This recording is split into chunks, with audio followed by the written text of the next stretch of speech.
السلام علیکم وعلیکم السلام ورحمۃ اللہ وبرکاتہ۔ نحمدہ و نصلی علیہ رسول کریم۔ اللہ تبارک تعالیٰ کا بڑا احسان ہے، بڑا کرم ہے کہ اللہ تعالیٰ نے ہم سب کو مسلمان پیدا کیا اور قرآن کی تعلیم عطا فرمائی اور اسے سیکھنے اور سمجھنے کی توفیق دی اور پھر دوسروں کو سکھانے کی بھی توفیق عطا فرمائی اور ہمیں بولنے کی صلاحیت دی اور ہمیں حکم دیا کہ ہمارا دین لوگوں تک پہنچاؤ مگر اچھے طریقے سے ان کو سمجھاؤ، اچھے طریقوں سے ان کو سمجھاؤ تاکہ ان کے دلوں میں میرا دین محبت کی شکل میں اترے۔ تو یہ اللہ کا بہت بڑا احسان ہے کہ آج ہم لوگ سب قرآن مجید سنتے ہیں، سناتے ہیں اور خود بھی سیکھتے ہیں اور دوسروں کو بھی سکھاتے ہیں۔ تو آج ہمارا قرآن مجید کا جو رکوع ہے وہ رکوع نمبر کیا ہے؟ 4۔ اور روزہ کیا ہے؟ روزہ بھی 4 ہے، رمضان کا روزہ بھی 4 نمبر کا ہے اور رکوع بھی 4 نمبر کا ہے۔ سورہ بقرہ کا رکوع نمبر 4 آج ہم مطالعہ کریں گے۔ اس کے اندر تھوڑا سا ہم پچھلا جائزہ لیتے ہیں اور جائزے کے حساب سے آپ کو ہر رکوع کو متعلق یہ سمجھنا ہے کہ قرآن کے جتنے بھی رکوع بیان کیے گئے ہیں یا آیات بیان کی گئی ہیں ان کا اصل مقصد کیا تھا۔ تو پہلا رکوع جو سورہ بقرہ کا ہم نے پڑھا اس کا کیا مطلب تھا؟ کچھ معلوم ہے پہلا رکوع کس چیز کے بارے میں تھا؟ ایک وقت ہوگا کہ تم لوگ کو بھی یاد کرو گے اس وقت۔ نہیں، اللہ تعالیٰ نے بولا میری عبادت کرو۔ نہیں، پہلا رکوع تھا الف لام ذالک کتاب لا ریب فیہ۔ اللہ تعالیٰ کی کتاب قرآن مجید کے بارے میں تھا۔ اللہ یہ کہنا چاہتا تھا کہ دیکھو یہ میری سچی کتاب ہے، اس کے اوپر ایمان لاؤ۔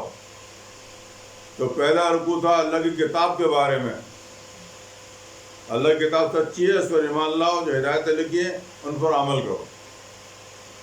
تو پہلا رکوع کس کے بارے میں تھا؟ کتاب کے بارے میں، اللہ کی کتاب قرآن مجید کے بارے میں پہلا رکوع۔ دوسرا رکوع کس کے بارے میں تھا؟ میں نے تمہیں پیدا کیا، میری عبادت کرو۔ دوسرا رکوع تھا مدینے کے ہائپوکریٹس یعنی کہ منافقوں کے بارے میں نے بتایا تھا کہ وہ ایمان نہیں لا رہے تھے اور بار بار آ کے کہیں بولتے ہیں ہم تو ایمان رکھتے ہیں اللہ پر اور روزہ قیامت کے اوپر، بیوقوف بنانے کے لیے آتے تھے۔ پھر بولتے تھے اللہ اور نبی صلی اللہ علیہ وسلم بولتے تھے کہ بھائی تم یہ جو ہے نا کہ فساد نہیں کرو گے، ہم تو فساد ہی نہیں ہے، اصلاح کرنے والے ہیں۔ نبی کے نے کہا کہ تم اسلام لے آؤ، جس طرح یہ لوگ میرے ساتھی لوگ ایمان لائے تو کہتے نہیں ہم تو ایمان والے ہیں، ٹھیک ہے نا۔ تو دوسرا رکوع کس کے بارے میں تھا؟ منافقوں کے بارے میں، مدینے کے منافقوں کے بارے میں۔ پہلا رکوع کس کے بارے میں تھا؟ اللہ کی کتاب کے بارے میں۔ دوسرا رکوع مدینے کے منافقوں کے بارے میں۔ تیسرا رکوع مدینے کے منافق، مدینے کے۔ تیسرا رکوع تھا کل ہم نے پڑھا ہے، نہیں آپ لوگ بھول جاتے ہو۔ تیسرا رکوع تھا اللہ تعالیٰ نے حکم دیا تھا کہ لوگوں میری عبادت کرو، اللہ تعالیٰ کے عبادت کے بارے میں تھا۔ کیا کہا تھا اللہ تعالیٰ نے؟ کیوں؟ میں نے تمہیں پیدا کیا، اس لیے کہ میں نے تمہیں پیدا کیا ہے۔ تو پہلا رکوع اس کے بارے میں تھا، دوسرا، تیسرا اللہ تعالیٰ کی عبادت کے بارے میں، اللہ نے عبادت کرنے کا حکم دیا تھا۔ اور آج ہم پڑھ رہے ہیں چوتھا رکوع۔ چوتھا رکوع ہے آدم کی پیدائش کے بارے میں، کہ آدم کیوں پیدا کیا گیا اور زمین میں کیسے اتارا گیا۔ ہم لوگ ہمارے والد صاحب آدم علیہ السلام آسمان میں تھے، جنت میں تھے، وہ زمین میں کیوں اتارے گئے وہ آج ہم پڑھیں گے۔ تو یاد رہے، پہلا میں روزانہ پوچھوں گا آپ سے، پہلا رکوع کس کے بارے میں تھا، دوسرا کس کے بارے میں، تیسرا کس کے بارے میں؟ اور آج جو چوتھا رکوع پڑھنا ہے یہ کس کے بارے میں ہے؟ آدم علیہ السلام کی پیدائش کے بارے میں، اور اس بارے میں کہ زمین میں کیوں اتارے گئے، کیسے اتارے گئے. ٹھیک ہے، تو آج ہم یہ پڑھنے بیٹھ رہے ہیں. تو یہ بات ہے، قرآن مجید پڑھ کے فائدہ اٹھائے نا آپ لوگوں کو جو سارے واقعات میں سناتا تھا، لمبے لمبے واقعات، اس کا مطلب یہ تھوڑی کہ آپ بھول جائیں. بھائی سنانے کا مطلب یہ ہے کہ آپ کو قرآن کے متعلق پتہ ہو جائے کہ قرآن کا فلانا رکوع میں کیا بیان ہے، دوسرے میں کیا بیان ہے، تیسرے میں کیا بیان ہے، اب یہ پانچواں رکوع بھی آئے گا، چھٹا بھی آئے گا. ہر رکوع کے بارے میں معلوم ہونا چاہیے کہ کون سا رکوع کون سی چیز بیان کر رہا ہے اور ہمیں کیا حکم مل رہا ہے. ٹھیک ہے، تو آج ہم آدم علیہ السلام کی پیدائش کے بارے میں، یعنی ہمارے والد صاحب آدم علیہ السلام کی پیدائش کے بارے میں ہم پڑھیں گے، اور ہمارے بارے میں ہم پڑھیں گے ہم کہ زمین کے اندر کیسے اتارے گئے. اچھا، ہم جو پڑھیں گے آج وہ ہے کیسے اتارے گئے. کیوں اتارے گئے کا مطلب نہیں پڑھیں گے. آج جو کچھ پڑھنے جا رہے ہیں ہم، وہ یہ پڑھنے جا رہے ہیں کہ آدم علیہ السلام یا ان کی اولاد یعنی ہم لوگ زمین میں کیسے اتارے گئے. یہ نہیں پڑھنے جا رہے کہ کیوں اتارے گئے، کیسے اتارے گئے یہ پڑھ رہے ہیں. تو سمجھیے آپ یہ واقعہ. اب سنیے سورہ رکوع نمبر 4 کے اندر اللہ تعالیٰ بتا رہا کہ تم زمین میں کیسے پہنچے. ٹھیک ہے، اعوذ باللہ من الشیطان الرجیم، بسم اللہ الرحمن الرحیم. تو سب سے پہلی آیت رکوع نمبر 4 کی جو بیان کر رہی ہے، یعنی اس کی ابتدا اس طرح سے ہوتا ہے کہ اللہ تعالیٰ نے ایک مرتبہ تمام فرشتوں کو اپنے پاس بلا. جو بڑے بڑے فرشتے ہوتے ہیں، سارے فرشتے نہیں بلکہ جو فرشتوں کو سردار ہوتے ہیں نا، ان کے وہ پاس آ کے بیٹھتے ہیں، ان سے گفتگو ہوتی ہے بہت سارے معاملات میں. تو تمام فرشتے بڑے بڑے لوگ بلائے گئے اور ان سے اللہ تعالیٰ نے اپنا خیال ظاہر کیا کہ دیکھو میں زمین میں اپنا خلیفہ بنانا چاہتا ہوں، زمین میں اپنا ایک نائب بنانا چاہتا ہوں جو میرا خلیفہ ہوگا.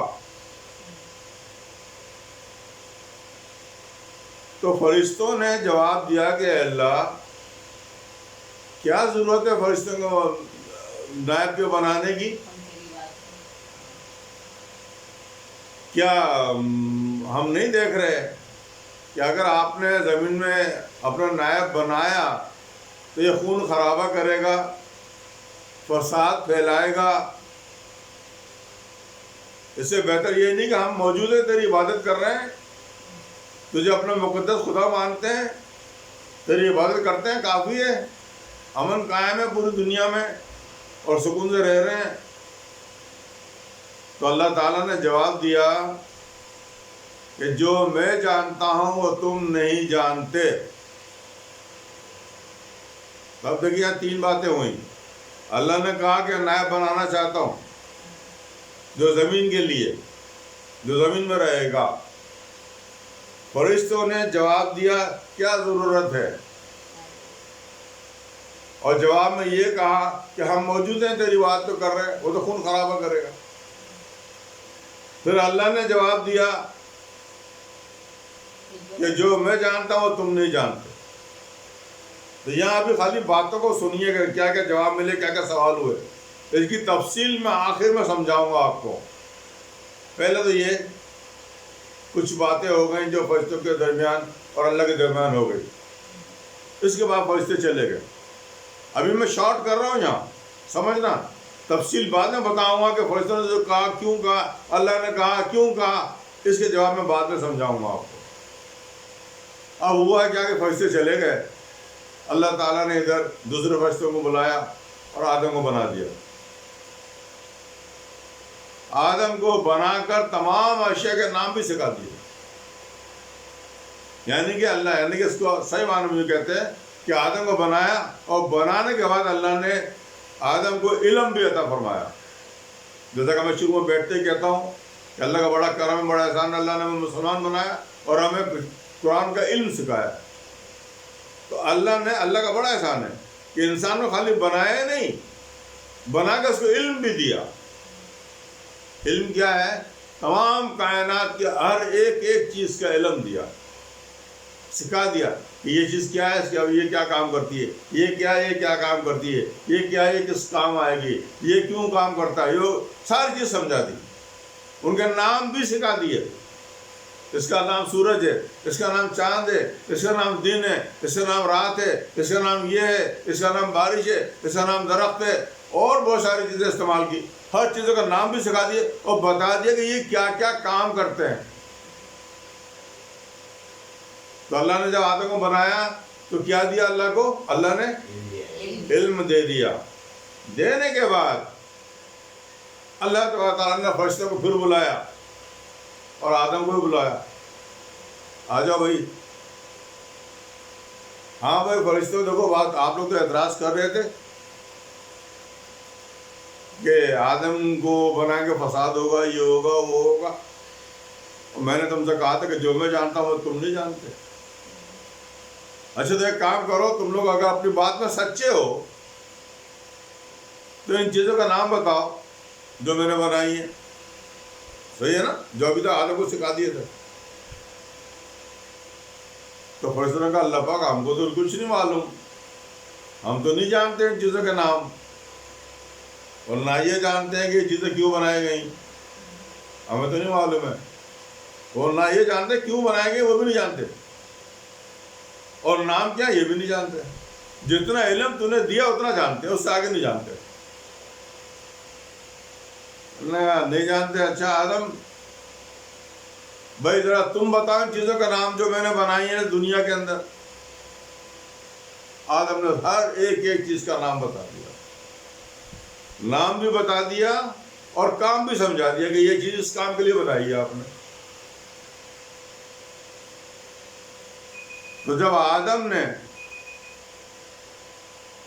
تمام چیزوں کا نام بتا دیے تو اللہ تعالیٰ نے فرشتوں سے کہا کہ سنو، کیا خیال ہے تمہارا؟ میں نے نہیں کہا تھا کہ جو میں جانتا ہوں تم نہیں جانتے؟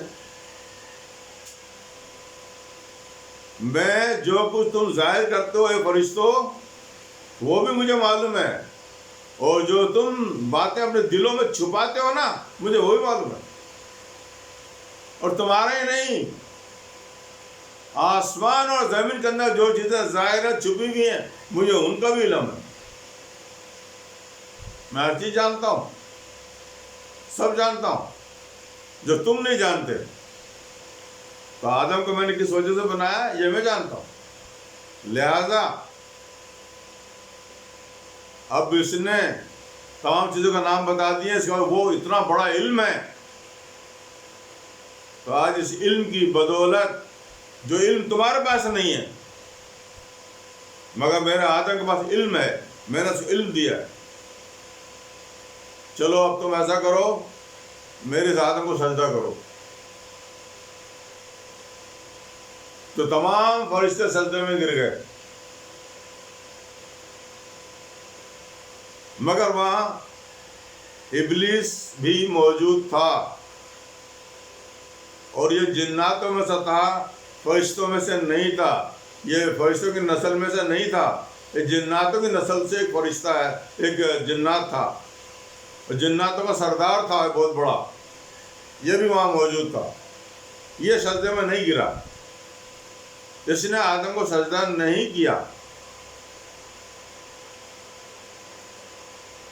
تو خیر ابھی تو یہ بات ہوئی تھی، سجدہ نہیں کیا، فرشتوں نے سجدہ کر لیا، اللہ تعالیٰ نے کہا ٹھیک ہے، فرشتوں کہا تم جاؤ، فرشتوں کو کہا کہ آپ چلے جاؤ اپنی ڈیوٹیوں کے اوپر، اور آدم نے کہا کہ اے آدم، ان کی بیوی ہوا بھی بنا دی گئی تھی، آدم نے کہا کہ تم اپنی بیوی کو لو اور جاؤ جنت میں چلے جاؤ، اور جنت میں جو اتنی چیزیں کھانے پینے کی استعمال کی ہیں، کھانے کی ہیں، پینے کی ہیں، استعمال کے سب استعمال کرو، کھاؤ پیو عیش کرو، مگر دیکھو وہ سامنے جو درخت نظر آ رہا ہے نا اس کے پاس مت جانا۔ اچھا وہاں جنت میں ایسا معاملہ نہیں ہے کہ وہ کسی گھر میں بیٹھ کے بات کر رہے تھے کہ وہ درخت نظر نہیں آ رہا تھا، جنت میں آپ دیوار کے پار بھی دیکھو نظر آتا ہے، جنت کا ماحول ایسا ہوتا ہے۔ تو وہاں ایسی چیز نہیں تھی کہ آدم سے کہا کہ وہ اس کے باپ مت جانا، تو آدم کو نظر ہی نہیں آ رہا تھا؟ نظر آ رہا تھا، ہر چیز نظر آتی ہے وہاں پر۔ تو اللہ تعالیٰ نے کہا دیکھو پوری یہ جنت یہ ہے، اس میں جاؤ گھومو پھرو، مگر وہ ایک سامنے جو درخت ہے نا اس کے پاس مت جانا، باقی ساری چیزیں تم کھانا، اس کے پاس مت جانا۔ یہ نہیں کہا کہ اس کے درخت کا پھل نہیں کھانا، یہ نہیں بولا۔ قرآن نے کیا لکھا ہے؟ آپ نے پڑھا نا کہ اس میں قرآن میں یہ لکھا ہے کہ اس کے پاس مت جانا۔ تو یہ حکم دے کے اللہ نے کہا چلو اپنی بیوی کو پکڑو، ایوب کو، اور دونوں میاں بیوی جنت میں چلے جاؤ۔ فرشتے اپنے ڈیوٹیوں میں چلے گئے، آدم اپنی بیوی کو لے کے جنت میں چلے گئے۔ اب رہ گیا یہ شیطان، ہاں بھائی اب تو بتا تو نے سجدہ کیوں نہیں کیا تھا بھائی؟ اللہ پاک میں کیسے سجدہ کرتا؟ اس کو تو نے مٹی سے بنایا، مجھے تو آگ سے بنایا، میں تو اچھا ہوں، یہ برا ہے، یہ تو نیچے رہے گا، میں تو اوپر چڑھنے والی چیز ہوں، اور یہ میرے سے چھوٹا ہے، کمزور ہے، ناتواں ہے، یہ تو مٹی گلی بدبودار مٹی سے بنایا گیا، میں تو ایک خوبصورت آگ سے بنایا گیا ہوں، لہٰذا میرا رتبہ اونچا ہے، میں کیوں سے سجدہ کروں؟ تو اللہ نے کہا ایسا مطلب ہے کہ جلد دفع ہو جا، تو جو ہے نافرمان ہو گیا، اور نافرمان کو اللہ تعالیٰ ابلیس بولتا ہے، شیطان بولتا ہے، یہ الفاظ اللہ تعالیٰ کے، اس کو ابلیس بولتا ہے، شیطان بولتا ہے، اور تو جو ہے نا کہ یہاں سے نکل جا اور آئندہ کبھی میرے پاس مت آنا، یہی بول دیا، آئندہ تو ادھر نہیں آئے گا۔ اس نے کہا ٹھیک ہے، اللہ پاک میں چلا جاتا ہوں۔ شیطان کے اندر عقل نہیں ہے، چاہتا تو معافی مانگ لیتا، وہ معافی نہیں مانگی، اور جو ہے نا کہ بس ہو گیا، ٹھیک ہے چلا جاتا ہوں، مگر میں اس آدم کو چھوڑوں گا نہیں، اس کی اولادوں کو بھی نہیں چھوڑوں گا، اور جس طرح تو مجھے نکال رہا ہے یہاں سے، دوستی کر رہا مجھے دوزخ میں ڈالے گا نا، تو میں بھی تیرے آدم کے ایک ایک اولاد کو ایسے ایسے گناہ کرواؤں گا، یہ سارے دوزخ میں جائیں گے، ان کے آگے سے، ان کے پیچھے سے، ان کے دائیں، ان کے بائیں، چاروں طرف سے حملہ کروں گا، میری اولادیں چاروں طرف سے حملہ کریں گی، میں اور میری اولادیں، اور آدم کی اولادوں کو بہکائیں گی، ایک کو بھی جنت میں نہیں جانے دوں گا، سوائے ان لوگوں کے جو تیرے بہت ہی چاہنے والے ہوں گے۔ اللہ نے کہا ٹھیک ہے، تو ایسا کرنا چاہتا کر، مگر یاد رکھ جو لوگ تیری پیروی کریں گے، تیرا کہنا مانیں گے، میں سب کو، تجھے بھی دوزخ میں ڈالوں گا، اور آدم کو، ان اولادوں کو بھی جو تیرا کہنا مانیں گے، دوزخ کو بھر دوں گا میں، مگر تیرے جیسے لوگوں کی میرے پاس جگہ نہیں ہے، چلا جا۔ تو اس نے کہا کہ اللہ پاک مگر ایک چیز اور، ایک درخواست، چھوٹی سی درخواست اور ہے کہ میرے کو زندگی اتنی لمبی عطا فرما کہ جب لوگ مر کے دوبارہ اٹھائے جائیں گے، روزہ قیامت بھی آ جائے گا، قیامت کے بعد جو حساب کتاب والا دن ہوگا، اس دن تک میری زندگی ہونی چاہیے۔ زندگی کب تک مانگ رہا ہے؟ قیامت تک نہیں مانگ رہا، قیامت تو مر جائیں گے سارے، یہ بات میں سمجھانا چاہ رہا ہوں، قیامت تک نہیں مانگی، قیامت کے بعد جب دن آئے گا حساب کتاب کا، اس دن تک کی چھٹی مانگی ہے اس نے۔ ہم سب مرے ہوئے پڑے ہوئے ہوں گے، قیامت آ چکی ہوگی، وہ شیطان نہیں مرے گا، شیطان اس دن مرے گا جس دن لوگ اٹھائے جائیں گے حساب کتاب کے لیے، اس نے وہ دن مانگا، اور وہ قیامت کے اور حساب کتاب والے دن آنے میں بھی ہزاروں سال کا وقفہ باقی ہے، تو زندہ رہے گا یہ، جو اس نے دن وہ مانگا ہے، اس نے اپنی عمر وہاں تک مانگی ہے، قیامت کے دن کا نہیں مانگا اس نے کہا جس دن لوگ حساب کتاب کے لیے اٹھائے جائیں گے، اس دن تک کی مجھے مہلت دے کہ میں نہیں مروں گا، میں زندہ رہوں گا، اس دن میں مجھے مار دینا تو اللہ نے کہا ٹھیک ہے دفع ہو جا، نکل لے اب تو یہاں سے۔ تو میرے بھائیوں بزرگوں، یہ واقعہ چند آیت میں نے ابھی بیان کیے ہیں، ابھی کچھ آیت اور بھی باقی ہیں، میں واقعہ یہ رکوع پورا کرتا ہوں تو یہ آدھا رکوع یہاں ہو گیا، اب اس کے بعد اب جو ہے نا کہ دوسری ویڈیو بناتا ہوں، اس کے اندر آپ کو اگلی ویڈیو کے اندر مکمل تفصیل ختم ہونے تک کی آپ کو ملے گی. آپ لوگ انتظار کریں، میں دوسری ویڈیو تیار کرتا ہوں.